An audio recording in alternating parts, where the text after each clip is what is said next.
David, we've created a very interesting graphic for today's show, and I'm sure a lot of people might be wondering why someone with Mr. Sweigert's credentials might be standing outside an evil bat cave like a movie theater usher. What's going on in today's image, David? Well, it turns out that Mr. Sweigert is an expert on simulation, which I didn't know until a couple of days back, and has acted as a consultant for the United States Army, and that's fine. But he's also an expert in a number of other things, and I can't be absolutely precise, but he worked with Booz Allen and Hamilton, and that outfit specializes in ultra-realistic war games and exercises, particularly related to continuity of government. And as you know, there was a continuity of government exercise going on 9/11. Probably in the wings was Booz Allen and Hamilton, and they call the really high-grade exercises top-off, which is an interesting term. Top-off could mean decapitation, which is what I think the 9/11 exercises were about, or it could mean top officials, meaning that you want to make sure that your top officials are organized for major level disasters, whether they're human or natural, forest fires, etc., etc. So apparently top officials are being exercised and rehearsed and trained on a regular basis. So I'm wondering if Mr. Sweigert was actually engaged in a top-off exercise on 9/11. And then, of course, you have this extraordinary technology of the cave. Maybe its full title is better recognized as the EVL CAVE technology. And EVL stands for Electronic Visualization Laboratory, which appears to have been invented at the University of Illinois, Chicago in 1992. So there must be quite a few patents that I haven't yet identified, dating back to 1992.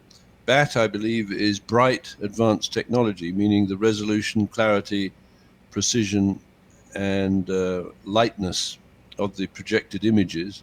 I think these are now back screen stuff. I'm not quite sure of that technology. You're probably an expert on that.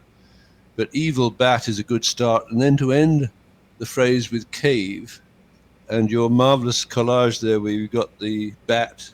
Is that the Batman symbol on the right of the cave? No, I specifically avoided using the Batman symbol. I anticipate that Mr. Sweigert might attempt to strike this video from YouTube simply because we've taken a publicly available image of him, being that he is a limited purpose public figure, having appeared in movies and on television. He's been on InfoWars, he's an actor, and of course he appears daily on his own stupid YouTube channel making false claims and spreading fake news. He's recently taken to writing letters, something he agreed to do with someone named Tyrone Simpson. He very eagerly accepted the role of, quote, effing up Jason Goodman through letter writing to the military, to law enforcement, to the courts, to companies. Unfortunately, Mr. Sweigert is not as smart as he thinks he is. He can't even seem to understand that we're talking about SERCO Group, not SERCO Inc. So although we appreciate his help in trying to get the word out to SERCO that we want to ask them some questions about why Wilbur Ross doesn't want to discuss their involvement as a British corporation in the U.S. Patent and Trademark Office and subcontracting to the U.S. government, providing all of the things that we've spoken about. So he'll be writing some more letters. I'm curious if it's legal to harass someone with false public information, but as a limited purpose public figure, we are free to criticize, analyze, question, and in this case, create a parody. This is my protected First Amendment free speech, creating a photo collage that is a political commentary on the possible role we're asking. Does David Sweigert know anything about these simulations? He's got it listed on his resume. He's worked for Booz Allen Hamilton, and as you pointed out, they're involved in war game and exercise design. Whoops, where'd that go? There we go. So yeah, perhaps you absolutely. And can if I fill could us in. just jump in there, the other thing that's in his bio is that he worked with Entrust Right. on public key organizations, which is the heart of the Federal Bridge Certification Authority, which, as we know, has morphed out of the All Red Line, which the British pioneered with the undersea cables, telegraph cables, where the first cable was laid from Ireland to Newfoundland in 1858, and it connected up this wonderful name for the instrument room of the General Post Office in London, which was known as the Imperial Brain.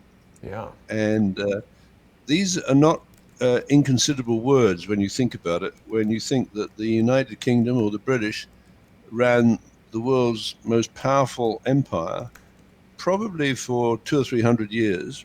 You know, you end up basically with 13 colonies in the United States. Then in 1776, there's a kind of contrived war because someone threw some tea into Boston Harbor and there was something of a fracas. And I think the British decided, instead of fighting to control the colonies, why wouldn't they control the colonies through the back door of two secret societies, right? One being Phi Beta Kappa, the other being Kappa Beta Phi, which the Commerce Secretary Wilbur Ross was, and I don't quite know what that implies. He was known as the Grand Swipe of Kappa Beta Phi. Well, in English or England, a swiper is someone who's stealing your, I don't know, your credit cards or maybe your patent, which might be appropriate. Right. No reflection on, Wilbur Ross. And then you have the Phi Beta Kappa secret society, of which I think Bill Clinton is a member. But Phi Beta Kappa has 17 presidents, 38 Supreme Court judges, and 120 Nobel Prize winners to its credit. So that would be a group of people who would really understand the potential for an evil bat cave in Chicago, which might be able to be configured through various simulations and so on, to bypass the lawful government of the United States of America, which is what I think it did on 9/11. So my question to Mr. Sweigert, and incidentally, he's pissed me off, if that's not too vulgar an expression, because he describes me as your sidekick. You know, I have great respect for you.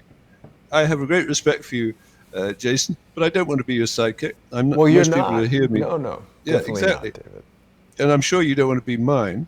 But what we have uniquely, I think, is a combination of talents that could reverse engineer the potential for someone like Sweigert to crawl or slither into the evil bat cave and get ready for a simulated attack on the United States of 9/11, where, let me say, for example, a patent taken out described as an interactive training system for AWACS weapons directors can be switched from courseware, where you're training one-on-one, to simulation, to live fire, which is what was described for the exercise Global Guardian, Global Guardian and Vigilant Guardian, on the war game exercises, showing Osama bin Laden on the front of the briefing document for the 10th to the 12th of September.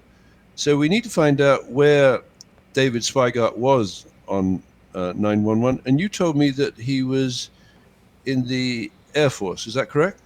Well, I know that he's an Air Force veteran. I don't know when he served. I mean, for a time, he was rambling on about being captured by the Sandinistas, and when I said that my only knowledge of the U.S. military being involved with the Sandinistas was during Iran-Contra, and I asked him if he was a cocaine dealer for the CIA like Barry Seal, and he got all upset and said that I accused him of that. I'm just asking him more questions about his resume when he gives us information about his resume. I do want to remind everyone, David, that, this is all information that we're learning from public posts about David Sweigert. This December 17th, 2000 press release from Press Relations Press Portal here is describing how he joined Eurosigned Card in Luxembourg. And this press release tells us that he is going to oversee. He's going to be the managing director overseeing the development of public key infrastructure, and it's going to support the online banking industry. We've looked at various iterations of the Federal Bridge that have included numerous banks. This same document also talks about his previous involvement. Mr. Sweigert served as a focal point for healthcare securities at Entrust Technologies. And so, you know, when we look at Entrust Technologies, it's now become Entrust Data Card. So whatever it is that he was doing seems to be, you know, very much a part of this Entrust company. And David, before we go too far down this road, I do want to remind everybody watching that you and I do a couple of shows per week, and it culminates on Fridays, where people can see really the main show on patreon.com/reverse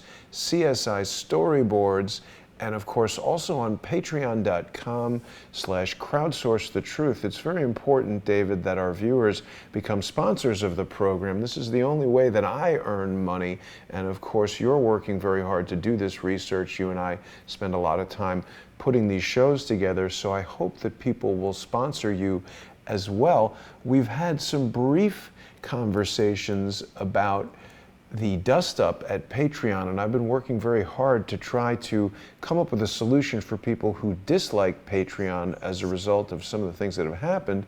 And as of today, people can also sponsor Crowdsource the Truth by going to subscribestar.com/crowdsource the truth. We're trying to get to $5,000 a month on Subscribestar, so people will be able to watch all of the live shows and all of the subscriber-only shows on both Patreon and Subscribestar when they become sponsors of Crowdsource the Truth. So, David, we're going to continue to look into the activities of Mr. Sweigert because he's become so aggressive as we've started to look at these things. Yeah, and now let me just do a riff on the Patreon support that people very kindly give to me through Patreon. Now, I'm technophobic at 75, so I struggle by adding or subtracting, you know, organizations like GoFundMe and so on.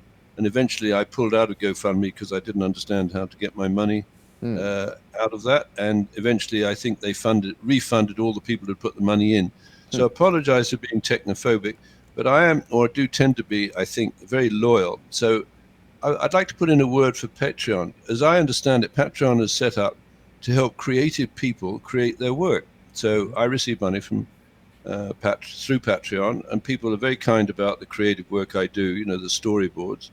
And I'm moving through storyboards to pilot scripts, and I've set up a company. It's still work in progress, but very soon I'll be able to show that website to people, because what I want to do is take the storyboards, mesh them with the pilot scripts, some of which I've already written, and ultimately to present to a virtual reality theater a reverse crime scene analysis, which shows why I think the crime scene investigations in respect, for example, of 911 and John Benet Ramsey and the various crimes that are never solved, why they're being sabotaged, and or how they might be sabotaged.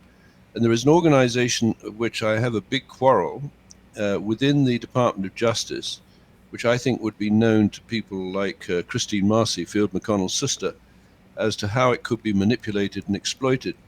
And that organization is called DOJ Pride, which represents the LGBTQ community in the various components of the Department of Justice, which from memory include the FBI, the United States Marshal Service, the Bureau of Prisons, the Office of Justice Programs, Alcohol, Tobacco, Firearms and Explosives, the Drug Enforcement Agency, and the United States Attorney's Office.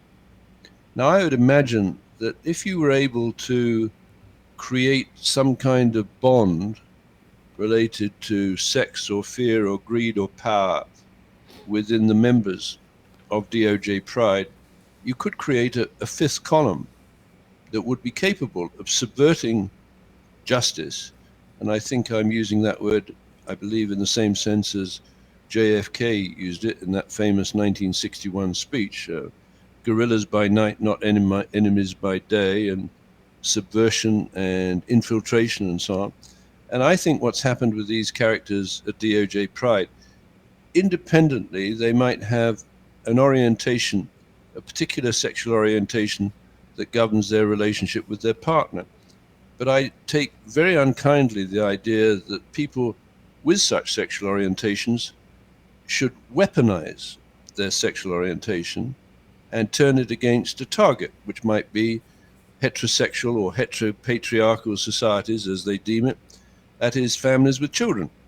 So let me focus on Phil McConnell's sister, Christine Marcy. And I found out a lot about her through the initial contact I've had with Field, where I determined that he was a very capable pilot, both civilian and military, with a very interesting sister. So I did a little research into the sister, Christine Marcy, and I think I'm now calling her the Conair Catalogue Woman. Do you want to hear why I call her the Conair Sure. Catalogue Woman, Jason? Yeah. Okay, in 1984, she, under, as I understand it, the Office of Justice Programs, launched the database for the National Center for Missing and Exploited Children. Now, is she a pedophile? I don't know, except that I remember Field telling me that Christine Marcy went at least once with her lesbian partner, Leonora Guaria, who was the chief operating officer of the Equal Employment Opportunity Commission, with offices in building number 7 on 911, with a bird's eye view of the carnage, where a significant number, presumably of heterosexual adults, were killed ruthlessly, cynically, with no compassion. But I digress. So Christine Marcy launches a database for the National Center for Missing and Exploited Children under the custody or in the custody of the Office of Justice Programs, which also does prisoner tracking. That same year, as I understand it, she launched with Eric Holder, the former Attorney General, the Department of Justice Asset Forfeiture Fund. So now this woman has two assets, if you will. She's got assets confiscated from organized crime or payments made voluntarily by organized crime to keep her off their back. And she's got access to a database of missing and exploited children, which, of course, in the wrong hands, could become a catalog. That is to say, if you want a 6-year-old girl at your disposal on Christmas Day in 1996 at the Boulder home of John Bonet, maybe you can buy the rights to join a little group. I think they described themselves as a small foreign faction. I presume there's 2 men and 1 woman, to go to the home of John Bonet Ramsey, who is the daughter of John Bennett Ramsey, who is the chief executive officer of an outfit called Access Graphics. And just in case David Sweigert needs a little lesson, Access Graphics didn't have shareholders because it was a wholly owned subsidiary of Lockheed Martin. Yeah. Just as SERCO Inc. is a wholly owned subsidiary of SERCO Group, so it doesn't have shareholders, so we can hardly be accused of tortious interference with the shareholders of SERCO Inc., even though he has dismissed me as your sidekick. So he better smarten up. In the words of my brother in the army, he appears to be off his meds, and maybe thumb in bum, minded neutral. But anyway, I don't want to spend too much time on Sweigert. I want to get back to Christine Marcy. So what else did Christine Marcy do? Well, in 1984, she probably used money stolen from the Department of Justice Asset Forfeiture Fund to buy a Boeing, I can never remember whether it's a Boeing 727 or whatever, for the United States Marshals Prisoner Transportation Program. I do believe it's a 727, David. All right, okay, it's a 727. So now by 1984, this woman has some extraordinarily powerful levers to manipulate public perceptions and the sanctity of a heterosexual relationship between a man and a woman with the children that they care for, and actually promote this extraordinary concept that somehow people of a different sexual orientation need access to a database of missing and exploited children, and the means to fly some of the most dangerous people around the world to rendition centers, including Diego Garcia. So now in 1988, she calls Field McConnell, a man with, I think, a total of 23,000 hours of flying experience of civilian and military aircraft, and says to Field, how do I handle a mutiny on my Conair transport aircraft? And he says, quite often in the conversations I've had with him, he calls her a stupid bitch, right? But that's kind of by the by. That's brother and sister interfraternal argument. And he says, well, why don't you drone the aircraft? He goes on to say, and if I understand it correctly, and I'll find you the aircraft you can drone. So Field McConnell and Christine Marcy, did they work together or not? But at the end of the day, as I understand it, she began droning, probably with money stolen from the Department of Justice Asset Forfeiture Fund, a whole bunch of aircraft that were either leased or bought by what was eventually become known as Conair, which is the nickname of the Department of Justice Prisoner and Alien Transportation System. So by the time of 9/11, Field McConnell and Christine Marcy may have contributed to the modification of up to 100 Boeing aircraft such that they could be flown remotely from, well, dare I say it, the evil Batcave in Chicago. So it's something of a stunning revelation for me as I wend my way through these people who are accusing me of being your sidekick to discover they may be very well informed on a simulation during a major war game, radio-controlled aircraft, and the Entrust public infrastructure network, which is the core technology of the Federal Bridge Certification Authority, which links the UK MOD to the 4 major defense contractors on 911, plus the 1 French EADS. Over to you. I was just dealing with some trolls, David. We've got Tyrone Simpson, who poses as Frank Bacon, in the chat on Twitch. You know, these shows are available in a wide range of platforms, and the people that we're talking about seem to stop at no lengths. They'll go to any lengths to continue trolling, to try to stop this information from coming forward. The problem is they're using false information. They're lying, and you and I aren't doing that. You and I are using their own words, and excuse me, Jason, I've just coined a phrase while I did it yesterday. Yeah. The truth is a juggernaut. The rest is mud on the road. Mud on the road, exactly. Yeah. So, yeah. So what's this guy saying? He's a loser, it's not worth repeating, but you know, he's one of the crew. Actually, he is the individual who Mr. Sweigert agrees in a phone call to be compensated financially for harassing me and Crowdsource the Truth through a letter writing campaign and an online harassment campaign that involves a cyber militia that he's put together. So it'll be interesting to see what happens. Mr. Simpson seems to have a lot of faith in these ridiculous lawsuits that Mr. Sweigert is bringing about, but these guys are going to be taught a lesson by the U.S. justice system, I hope. Obviously, I don't control it, but you can't go around making up lies about people and, you know, spreading them through whatever means they can. I don't want to distract what you're talking about today with this kind of stuff, but it is very relevant to what you and I speak about, David, because you were the first person to tell me about the Kinetic North America social media protection appliance. And I saw a very interesting video from someone named Lisa Haven this morning where she had speculated that the money allocated to the State Department's Global Engagement Center to fight foreign propaganda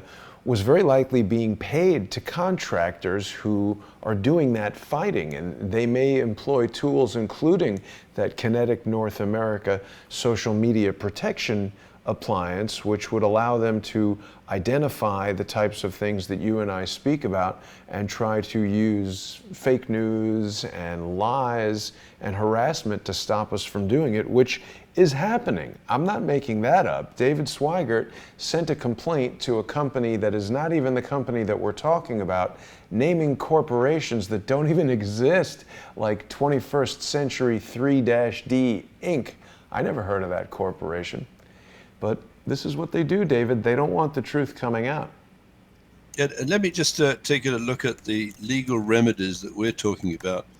It seems that Sweigert, who defines me as your sidekick, says that we might be tortiously interfering with the business of the shareholders of SERCO Inc. And as I pointed out, SERCO Inc. doesn't have any shareholders, so it's extremely hard to interfere with their business.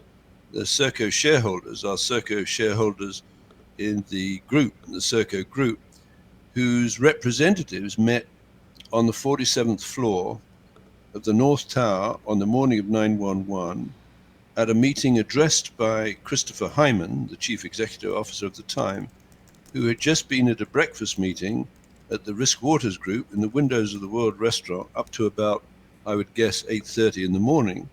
And then for whatever reason, and I think one day we'll find out that reason, and it may put Christopher Hyman behind bars or even worse, he leaves the Risk Waters breakfast meeting group, and everyone who stayed behind got fried on 9/11. Probably some of them threw themselves out of the window because the heat was so considerable. This scumbag goes down to the 47th floor to address a meeting of SERCO shareholders, and I'll come to them in a minute. And that meeting could have been hosted by SERCO's investment banker, which is N.M. Rothschild and Sons Limited, where Wilbur Ross worked for 25 years.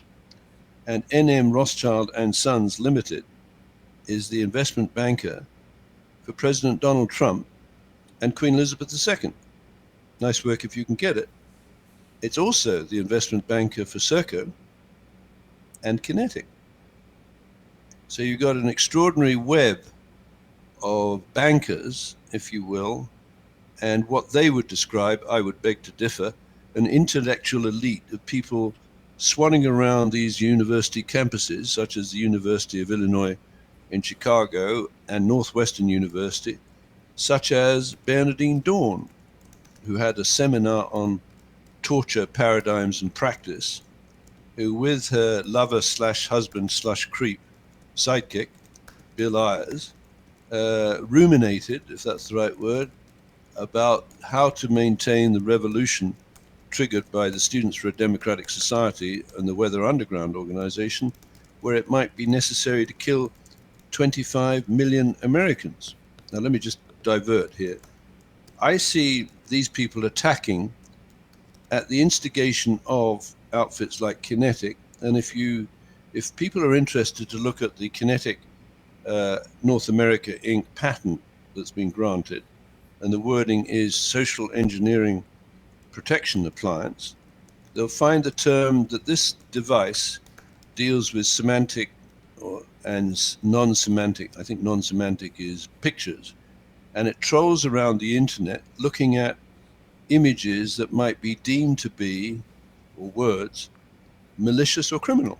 Mm-hmm. Which begs the question, in whose mind is it malicious or criminal? Because I think, as you point out, in David Sweigert's mind, it would appear that what you and I are talking about is malicious and criminal. Well, certainly criminal would be dictated by the law. Malicious is a little bit more open to perception. Excuse me, let me jump in there. It's not dictated by the law in the wording of that patent. It's dictated by however the patent device was programmed. Right. So if you have words like David Sweigert is, well, ... so a whole bunch of nasty words, the system might have been programmed to look at anything that might be said negative about Mr. Sweigert and deem it to be malicious, right? So in the programs, there's no absolute definition of what is criminal or what is malicious. It's whatever the people program the system to do is going to turn out that people like you get marginalized, and then they go after Patreon because Patreon is deemed to be supporting malicious or criminal activities. So I'd like to put a plea on behalf of Patreon, the people who sponsor you and the people who sponsor me, and I'd like them to think about how many sources are there of funding for creative people. Now, whether Sweigert is deemed to be creative, that's up for the people who fund him to decide. I think it's totally unambiguous that you and I are highly creative individuals. We've meshed together to create a unique formula for crime scene investigation, which is to reverse engineer it by simulation. And I think you said a little earlier, yesterday, you'd like to hear about my 12-dimensional simulations. Is that correct? Well, right, because my experience, of course, in 3D cinematography, I'm aware of 3 dimensions, which, length, width, height, depth, and of course, time being the 4th dimension. But what are the other 8? Well, let me give you an example of where, for example, a dimension related to texture might be important. If you look at the pictures of little JonBenet Ramsey, you will see what looks like a couple of scorch marks under her ear. And a forensic analysis in a laboratory, an autopsy, would probably look at those scorch marks and say, well, what could have caused it? Now, I'm not a forensic technician in a laboratory, but what I think caused it was the sparks from a couple of taser needles at 50,000 volts shot at the little girl, maybe to time her death exactly on midnight on Christmas Day. And I'm just speculating, because maybe people were taking bets at what time her vital functions would disappear. So now, who had custody of patented or non-patented taser devices on Christmas Day of 1996? Well, how about Christine Marcy, who's the senior counsel for the detention and deportation program of the Immigration and Naturalization Service back then, and basically controlled the United States Marshal Service. And my understanding is, my prediction is, that Christine Marcy equipped some of the United States Marshals, particularly the ones that might need to subdue a prisoner so they could have sexual relations with that prisoner, with a taser device that may have been used to shock little JonBenet Ramsey. So what I'm saying there is the power of an organization such as DOJ Pride, equipped with the catalog of missing and exploited children that might be used to entrap a senior player in the Pentagon or the United States government, and then fly a team to the destination where that individual is entrapped or compromised in some way. Maybe she could get some concessions out of Lockheed Martin. Well, Lockheed Martin is one of the members of the Federal Bridge, okay, together with Boeing, Northrop Grumman, and Raytheon, who were engaged presumably in the simulation exercises of 9/11, probably in good faith, at least the bulk of the people in Boeing.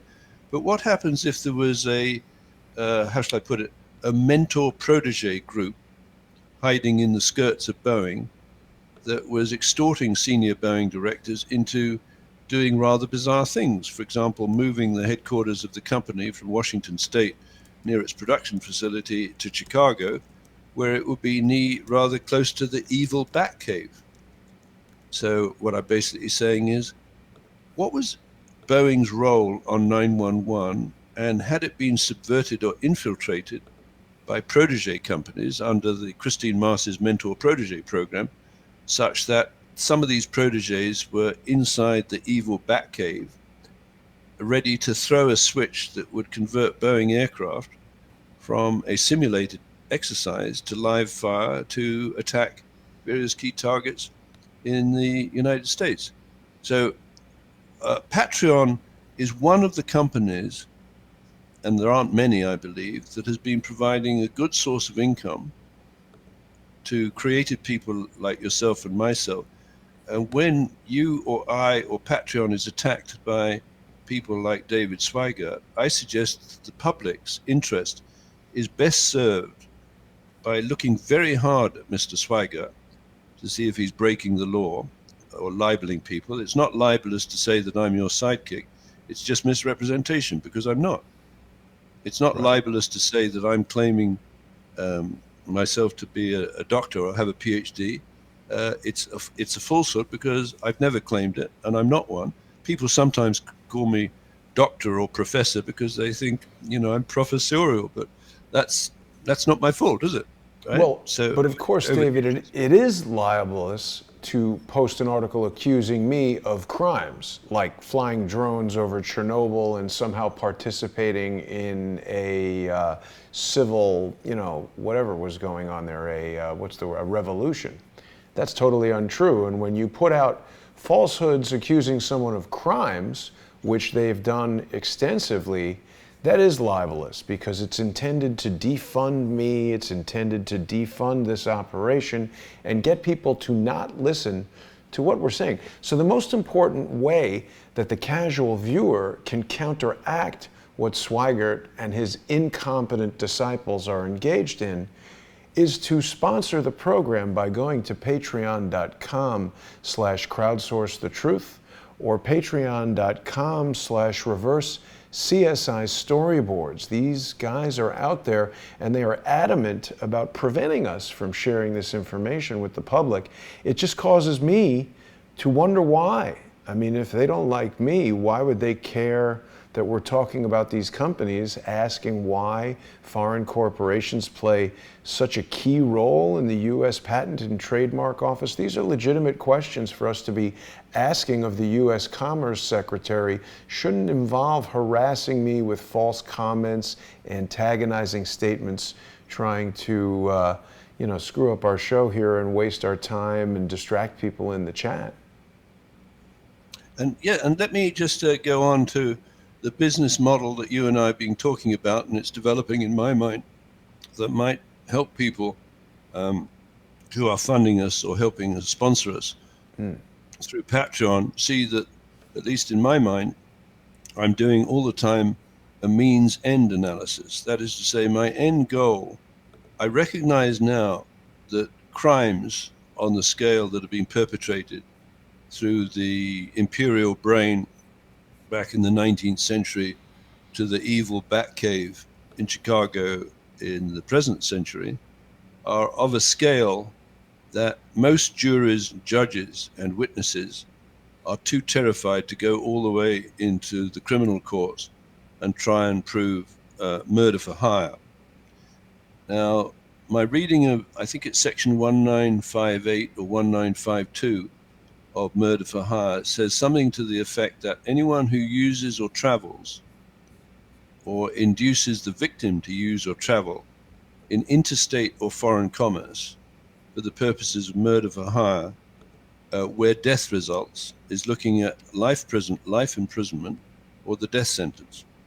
Mm-hmm. Now, this was, I think, introduced in the sort of 1970 Racketeering, Influenced and Corrupt Organization Acts that presumably passed through the legislature.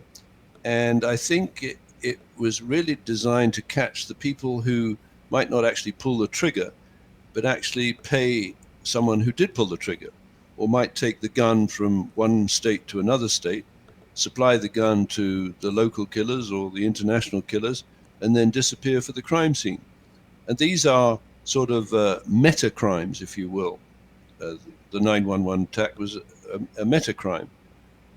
So I see there is no chance, and there never will be in the short term, of getting a murder for hire conviction against the people who put 911 together and murdered, let's say, pick an individual because he interests me, Captain Gerald DeConto, the duty officer of the Pentagon's U.S. Navy Command Center, who together with his 124 colleagues were obliterated on 911 and their body bits scattered in all directions with no autopsy, folks. Americans, please listen. No autopsy for a mass casualty event, highly targeted and synchronized with military-grade precision to get rid of that, which is a major strategic asset for the United States of America. And had that fourth plane left on time, it would have taken out the Capitol building, it would have killed all the congressmen and all the senators, and America would have been decapitated. Well, So it let's could, exclude it the could have killed all the congressmen and senators. Well, if it had that If they were effect in on the there. Pentagon's U.S. Navy Command Center, Yeah. right? Well, yeah, there was a joint meeting of the House, Ah, right. right? Right. Well, that was scheduled for tomorrow. So if you want to intimidate the Five Eyes countries, it would have been pretty impressive to take out the Pentagon's U.S. Navy Command Center and the legislature.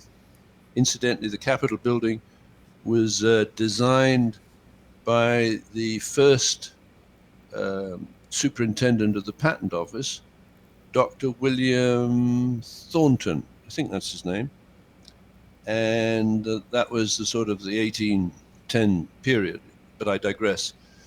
So the remedy that I'm working on with you and our Patreon colleagues and supporters is the idea that one day, if we can find an injured community, and let's say it would be the families of the people who died in the Pentagon's U.S. Navy Command Center.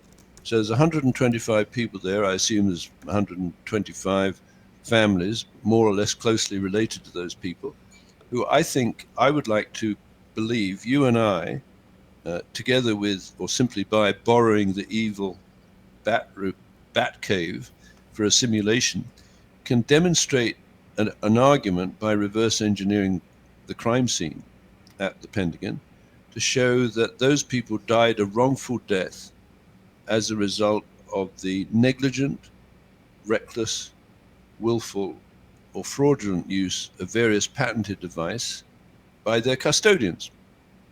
And the custodian of the United States Patent and Trademark Office, not just since they were appointed, I think, during the something like the 2009 period, but the antecedent company of SERCO Group, which is running the patent office today, which was RCA GB 1929. Radio Corporation patent. of America.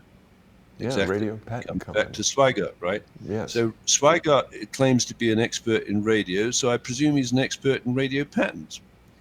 And what's happened with the patent office is, if they want to reward someone financially and not have a track back to a murder for hire payment, why not grant them or assign them a patent? So, for example, there's a man called Ray Detling, who someone alleges was responsible for the Unabomber attacks, where the money that he was paid came through a series of patents which were assigned to him, where it is said that he didn't have the technical knowledge to invent those devices, but it was a very efficient method for distributing payments to him for the use of those patents in the Unabomber attacks. So now, if you look at Ray Detling, I mean, there's a picture of a witness who claims to have seen the Unabomber in action, and he's a dead ringer for it. But I digress. The point I'm making is, these people who are sniping at you, let's say Sweigert, and some of the people, bless them, from Able Danger, who appear to be sniping at you to get at me, or they're too scared to take me on, right? They run a severe risk, because if we bring a class action lawsuit for wrongful death, we get discovery, which is why bottom left of my picture, I've got David Hawkins' discovery trademark. Now, whether I can trademark that, I don't know. But the idea of discovery crime scene investigation is, we're discovering things, or potentially we're discovering things, about the failure or sabotage of a crime scene investigation. Yeah. So, for example, after 9/11, there was what were known as the Amerithrax attacks, with the Ames strain bacteria of anthrax had been mixed with what was known as sabotage spore powder, which is a highly milled form of silica, which increases the dispersivity of the anthrax, such that people in the vicinity of when the envelope is opened, they get what is known as inhalation anthrax, which is very, very, very dangerous and very, very painful. So I believe 5 people died from inhalation anthrax related to those letters that were sent through the mail. Yeah. Now, that's mail fraud, right? Yeah. Instead of going, so what happened to Robert Mueller? He was the director of the FBI at the time of the Amerithrax attacks, and there's a lot of correspondence about where the laboratory that might have grown these anthrax bacteria, the particular AIM strain, might have supplied the toxins, the agents for the deaths, the 5 inhalation deaths. Well, one of the labs that's absolutely vital in terms of as a suspect would be Porton Down in the United Kingdom, which is the old, well, it's new as well, the germ warfare establishment, research establishment for the United Kingdom, going back to, I don't know, World War II, World War I. And one of the key advisors to that outfit was the late Victor Rothschild, who was the chairman of NM Rothschild and Sons Limited in the 1970s. And I believe he died in 1990. So I'm very confident that the late Victor Rothschild would be a familiar of Wilbur Ross. Now, Victor Rothschild oversaw the transfer of patented technologies during the early stages of World War II to the United States of America through the Tizard mission. And some of the devices that were transferred, that were invented in the UK, was the cavity magnetron and the proximity fuse and friend or foe identification systems made by Ferranti that were adopted by the Americans and made vast profits. One of the companies that made vast profits out of, for example, the proximity fuse is RCA, Radio Corporation of America. Yeah. So Mr. Sweigert should understand that what we're unleashing here, there's no malice, there's no criminality on our part. I believe that the victims or the families of the victims who died in the Pentagon's US Navy Command Center have an excellent case to bring a class action lawsuit against the custodians of the patented devices that were used to kill their loved ones in the Pentagon's US Navy Command Center. And the scale of that claim should be in the billions of dollars. So who were the custodians of what on 9/11 that caused those wrongful deaths? Well, it's either SERCO or RCAGB 1929 in a relationship between the United States and the United Kingdom that probably goes back to World War I. Over to you. That's the part that I wanted to emphasize, David, because I think a lot of people are maybe potentially overwhelmed by some of the information that you share, particularly new viewers, which is why I like how even as new ideas are introduced, we're constantly going back over the ground, because the point that you're trying to make is there's a well-established pattern and practice of taking these patents, going as far back as the 1800s when they burned down the patent office to, to essentially destroy access to the patents, but they steal them and keep them for themselves. And as technology has advanced, there are, of course, more advanced ways to steal these patents. And we've heard from a lot of other sources that there's this intellectual elite that want to control society. And certainly technology gives us powerful control that people without such technology don't have. A gun is a patented technology, a computer, a cell phone, any radio communication device. Each of these things, airplanes, technologies related to airplanes, radar, etc., each of these things have played important roles in advancing societies forward. So therefore, anyone who controls technology and controls the patent office, which itself controls the use and the who's allowed to use what technology, gives the custodians of these patents, the person who holds and controls them, tremendous control over society. Isn't that it? Yeah, absolutely. And hence my phrase for Christine Marcy, the Con Air catalog woman, right? Because she asks her brother in 1988 how to handle a prisoner mutiny. He tells her, well, you drone the planes. And as far as I know, he then helped her find the planes that could be modified into droning. So I don't know the nature of the relationship or the quality of the relationship between Phil McConnell and Christine Marcy from 1988 onwards, except that he is a fighter pilot. He is a civilian aircraft pilot. He would have understood exactly, having participated in a number of war games, what would disrupt the blue team defenses on 9/11. And as I understand it, because he explained it to me, there's a war game maestro who is supposed to shout over all channels, knock it off, when either the red attack team has got within 3 minutes of target, let's say of the Pentagon, or the blue team has succeeded in keeping the red team out of 3 minutes of target, in which case the blue team wins, so to speak. Now, the vulnerability for me, and I'm not a military guy, but I'm very interested, for example, in the services provided by SERCO's digital fires instructors at the Marine Corps base in Camp Pendleton, where they talk about identifying enemy vulnerabilities. And I just wonder why the United States Marine Corps, of which Field McConnell is a vet, and I believe Mad Dog Mattis is a vet, and various other people, why the United States Marine Corps would allow a British company that has a prisoner escort service that is extremely suspect, why would you allow the SERCO digital fires instructors to tell you anything about enemy vulnerabilities and about who the vulnerabilities or which enemy you were talking?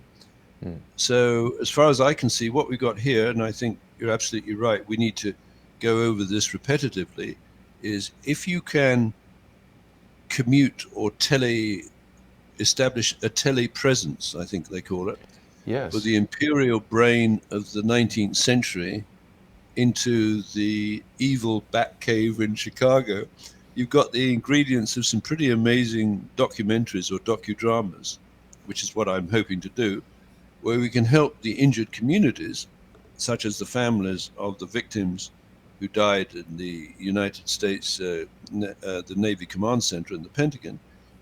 They should be able to bring a class action suit for damages for wrongful death if we can help demonstrate with a balance of probability argument that some of the patterns related to the evil bat cave were used in the wrongful death of the victims in the Pentagon.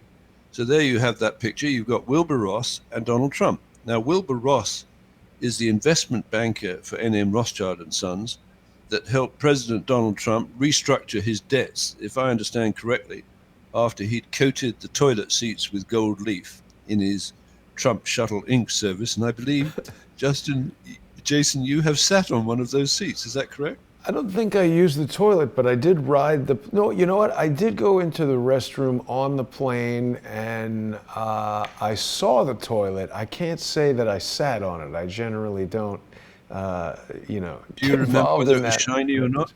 I do remember that it was, I believe, a gold. I don't know if it was actual gold. I would doubt they used actual gold, but yes, it is. I really? mean, this is the English have a term naff, but anyway, I won't go what naff means, but anyway, it's a bit overindulgent to coat the toilet seat with gold leaf. And I don't say it added substantially to the weight, but Trump Shuttle Inc. was a disaster from a financial point of view. But the bank who appeared briefly on the Federal Bridge Certification Authority that provided Trump with his loan of $380 million so he could buy these Boeing aircraft and modify them with the gold leaf toilet seats was, and it's not shown in that one, and that's interesting, was Citibank or Citigroup. Right. But there are some blank ones in this recent one. Yeah, but in the 2001 plus a little bit, the manifestation of the Federal Bridge included two banks. One was Citibank or Citigroup, I can never remember which, and the other was Wells Fargo. Now, Wells Fargo set up a leveraged lease on the Twin Towers. Oh, there we are. There you got Citibank, and somewhere there should be Wells Fargo. Yeah, there you go, Wells Fargo. That's excellent, excellent. Now, this is very important because people think that little Barry Soetoro or Barack Hussein Obama is that little angelic-looking boy in that Jakarta photograph where he's got some funny medallion around his neck, which I think is indication of he's joined the catalog. Now, I'll come back to that in a minute. But Wells Fargo is an interesting bank because Wells Fargo was the master server for the leverage lease on the Twin Towers. Now, that meant the master servicer could take an insured position on both towers coming down and double its money, which is what they did, because there was a double occurrence payout. Now, the claim was put in I believe the original leverage lease was for $3.2 billion, which was paid for the 99-year mortgage on the Twin Towers to the Port Authority of New York and New Jersey. And that was a leverage lease arrangement where there's the master lessor, I think, and the lessee is Larry Silverstein, who put in chump change. I think he put in about $40 million. Well, guess who was an expert in leverage leases on 2001, dating back to the period when he was with BIC, which I think was the British Invisibles Corporation, in New York in 1984. It was Barack Hussein Obama, better known to me as Barry Sfotoro, the little guy with a medallion around his neck that suggested to me that his cross-dressing male prostitute nanny, probably if she'd been born in the United States, she would have been a wonderful candidate to join DOJ Pride, I guess. But anyway, I'm sure a very credible human being. But I think she groomed Barry Sfotoro when he was 7 years old to enter the catalogue. Potentially, she wouldn't have known about the catalogue, as a missing and exploited child who would be available to get a number of people entrapped in some pedophile type relationship and then extort revenge or influence of them later in the career of this guy who ends up in the White House. Right. So, David, we're getting very close to the end of our hour here for today. So it might be a good time to remind people that you and I are on air every week. We're on Wednesdays at 1 p.m. Eastern. And again, Fridays, where we've got a show that's going to be available for sponsors only. And people can become sponsors of the show by going to patreon.com/reverse CSI storyboards. And of course, all the shows that we do together, David, are also available to sponsors of Crowdsource the Truth, who can go to patreon.com/crowdsource the truth. And starting today, you can also get sponsor-only shows by going on to Subscribestar. And if you go to subscribestar.com/crowdsource the truth, you can help us reach the goal of $5,000 per month. We've got 7 subscribers on Subscribestar. I want to thank those people who are joining us there.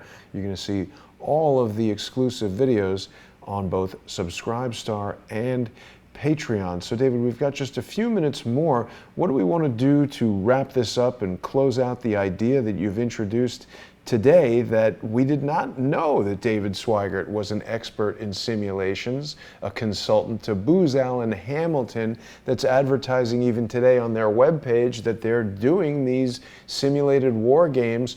Could he be the person who was overseeing these?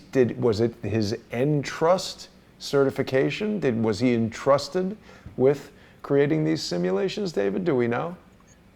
Can you just put back the opening collage? I just talked to that. And Sure. Of course, the other thing is that if he's an expert on radios, we know that Washington went blind, deaf, and dumb on 911. We know that the firefighters' radios were either consciously or accidentally sabotaged. So, for example, when the South Tower, which was hit after the North Tower came down, the order to evacuate the North Tower, tower number 1, should have got to the firefighters. Every one of them should have got out. If, for example, David Sweigert knew about how to sabotage Motorola encryption devices, such that those firefighters didn't get the order to evacuate, then I would say that we should actually fold him in with the ad hoc or the de facto custodians of the patented devices that were responsible for the wrongful death of 343 firefighters. So Do maybe you find he should it focus interesting? Sorry, David. Do you find it interesting that on January 29th, Mr. Sweigert chose to send a letter to Motorola Solutions chief executive? No, I understand it totally, but because he's not the sharpest knife in the drawer, what he's done, if I may say so, he's drawn my attention to his role in this. He would have picked up the emphasis on Motorola Solutions, because Motorola has gone through a lot of transformations, but the arm that deals with emergency communications around the world for police, fire, and ambulance that was sabotaged on 911 is headquartered Motorola Solutions in Chicago. So around what was morphed out of the imperial brain into a telepresence of the evil Batcave in Chicago, they would have had ready access to the Motorola experts, the Boeing experts, and the Chicago Climate Exchange experts that I believe stood to profit from the 9/11 attack. Over to you. Well, we've got someone saying that, of course, he had nothing to do. This is someone in the chat here, Technical Perfection, says, of course, he had nothing to do with 9/11. They're just doing this because he triggered him. That's not true. I think that the actions Mr. Sweigert has been taking are way over the top and indicate possibly a deeper involvement here.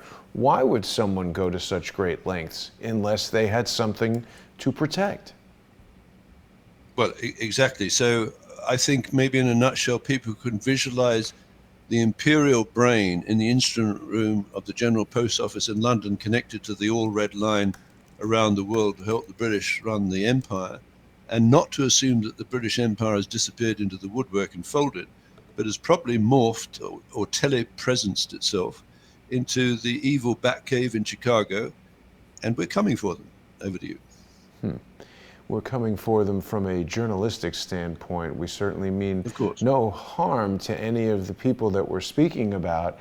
Any actions that David and I take will be purely done in the court of law and the systems of justice, something that these guys have been trying to abuse. And if I may say so, the court of public opinion, which through your platform, and I love this word, deplatform, that's what they want to do. Exactly. Because, Jason, you have a court of public opinion. People are free to enter and leave and listen to the argument. And that's what I think we're developing in our shows. So on Friday with the private Patreon show, I'd like to develop the argument in court of public opinion that will give a remedy to the injured communities, such as the families of the people who died in the Pentagon's U.S. Navy Command Center, for whom there was no autopsy. Effectively, their bodies were obliterated. Over to you. It's true. Very surprising. So I think it's certainly within everyone's rights to ask these questions and want to know the answer. David, we've got people in the chat right now asking if we've gone off of Patreon, and certainly not is the answer to that question. People can still sponsor the show by going to patreon.com/crowdsourcethetruth. Each day I have a different guest who offers us an exclusive program that's available only to sponsors of Crowdsource the Truth. And when David appears on Crowdsource the Truth, of course, his sponsors can also see those shows by going to patreon.com/reverse CSI storyboards. And to accommodate those viewers who don't like Patreon for whatever reason, people can go now, starting today, to subscribestar.com/crowdsourcethetruth, and all of the exclusive sponsor-only videos are going to be available from now on Patreon and on Subscribestar. David, I want to thank you for joining me today. It's always fascinating. I do think that these individuals, including the two who came into Twitch to try to put troublesome comments in there, I know that they're associated with Sweigert, and their activities just generate more evidence to show us that. So I'm happy to meet any of these guys in court. I wanted to talk to Field McConnell just on the phone to ask him to demand evidence to support the fake news, false stories that are being proliferated on abledanger.org, and he refused to even speak to me about it. If there's any party that we've spoken about, Wilbur Ross, SERCO, Motorola,